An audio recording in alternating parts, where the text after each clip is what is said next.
Front part అద్దినట్టు రావాలంటే first ఈ 3 dots అనేవి పెట్టుకోవాలి ఫ్రంట్ పార్ట్‌కి.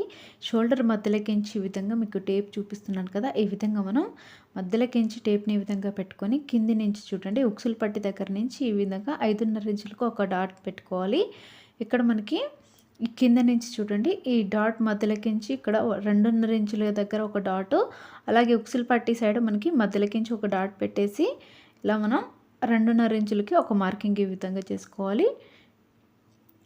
అలాగే మనకి ఈ మూడిటి మధ్యలో గ్యాప్ అనేది 2.5 ఇంచులు ఉండాలి. ఇక్కడ మనకి చంక భాగం సైడ్ కూడా 2.5 ఇంచులతోని గ్యాప్‌తోని ఈ విధంగా డాట్ పెట్టేసి ఈ విధంగా మనం ఇలా మార్కింగ్ చేసుకుంటే మనకి ఇలా రౌండ్ సర్కిల్ లాగా వచ్చేస్తుంది. ఈ విధంగా వచ్చిందాన్ని సేమ్ యాజ్ ఇట్ ఈస్‌గా మనం ఇదే విధంగా మనం ఫ్రంట్ పార్ట్‌ని కుట్టిన తర్వాత ఏ విధంగా వస్తుందో చూడండి. ఈ విధంగా వచ్చేస్తుంది. ఇలా వస్తే మనకి ఫ్రంట్ పార్ట్ అనేది చాలా బాగా కుదురుతుంది. ఫ్రెండ్స్ ఫుల్ వీడియో కింద లింక్ ఇస్తాను చూడండి.